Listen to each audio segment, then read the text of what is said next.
കിടില സാധനം കിട്ടിയുണ്ട്. ഹലോ, അതെ, എനിക്ക് സിറ്റി ഹോസ്പിറ്റൽ വരെ ഒന്ന് പോണം, ഒന്ന് വരുമോ?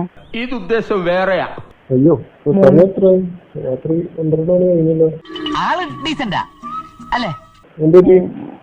ഓനക്ക് സുഖമില്ല, പനിയാ. ഓ, തുടങ്ങിയതാ? ഇപ്പൊ ഒരു 5 മിനിറ്റ് ആയിട്ടുള്ള തുടങ്ങിയിട്ട്.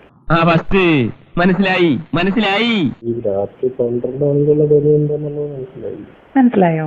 അപ്പൊ അതിന്റെ ഏനക്കേടായിരുന്നല്ലേ? സാരമില്ല. എന്നാ വേഗമായോ? വേഗം വായു എന്ന് പറഞ്ഞു കഴിഞ്ഞാല് രാത്രിയിൽ ഞാൻ ഈ ഓട്ടോ ആയിട്ട് അവിടെ വന്നു കഴിഞ്ഞു കഴിഞ്ഞാലേ ഉള്ള വിഷയങ്ങൾ അറിയാമല്ലോ. മോനെ, ഇതൊക്കെ ഒന്ന് തുടങ്ങി കിട്ടാനേ ബുദ്ധിമുട്ടുള്ളൂ. അത് കഴിഞ്ഞാ പിന്നെ ഭയങ്കര സുഖല്ലേ.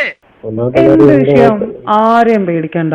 മാതിയമ്മേ, നമ്മള് മോള് വിചാരിച്ച പോലെയൊന്നല്ലോ. പേടിക്കണ്ടെന്ന് പറയാത്ത കാര്യമില്ല. നിങ്ങൾക്ക് പേടിക്കണ്ട, പക്ഷെ എനിക്ക് പേടിക്കണം. നിങ്ങൾ എന്തിനാണ് പേടിക്കുന്നത്? ധൈര്യമായിട്ടിരിക്കണം. ഒരു പെണ്ണായി കിടക്കണ എനിക്കില്ലാത്ത പേടിയാണോ നിനക്ക്? അങ്ങനെ പേടിച്ചു പോകുന്നവനൊന്നും അല്ല ഞാൻ. നീ ഒന്നും കൂടെ വരുന്നുണ്ടോ? ഇവിടെ പോർച്ചിലേക്ക് കാറ് കയറ്റിയിടാം, സോറി ഓട്ടോ കയറ്റിയിടാം. കൊതിപ്പിക്കല്ലേ ഭഗവാനെ. കൂടുതലൊന്നും വർത്താനം പറയാണ്ട് വേഗം വാ. ഞാനിവിടെ ബാക്കിലെ ഡോർ തുറന്നിടാം. അവന്റെ ഒക്കെ ഒരു യോഗം തെണ്ടി. നീ അതിലൂടെ കേറിയിട്ട് ബാക്ക് ഡോർ വഴി കേറിക്കോ. ഇവിടെയാണെങ്കിൽ ആരും ഇല്ല.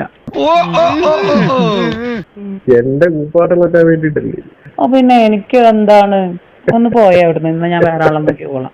എന്റെ കയ്യിൽ എങ്ങനെ ആയിരിക്കണം? മിനിമം ഒരു 500 ഡൈവേഴ്സ് കഴിഞ്ഞ് പിറ്റേ ദിവസം പെറ്റണിട്ടാണ്. അങ്ങേരിക്കാണ് നാട്ടിലേക്ക് വരുന്നത്. അറിയില്ല, അടുത്ത മാസം കണ്ട് വരുന്നുണ്ട് എന്ന് പറഞ്ഞു. ചിലപ്പോ സർപ്രൈസ്. വിശ്വസിക്കരുതടാ, ലോകത്ത് ഒരു പെണ്ണിനും വിശ്വസിക്കരുത്. വിശ്വസിച്ചാൽ അവളുമാരെ നമ്മളെ ചതിക്കും, അത് ഉറപ്പാ. ഈ നമ്മുടെ ഈ ബന്ധമൊന്നും ആ ഓട്ടോക്കാരോട് വിളിച്ച് പറയരുതട്ടാ, അപ്പുറത്തുള്ളവരോടൊന്നും. 36 എണ്ണത്തിനെ പ്രേമിച്ചവനാണ് ഞാൻ. എന്ത് കാര്യം? ഓരോരുത്തരുടെ ടൈം.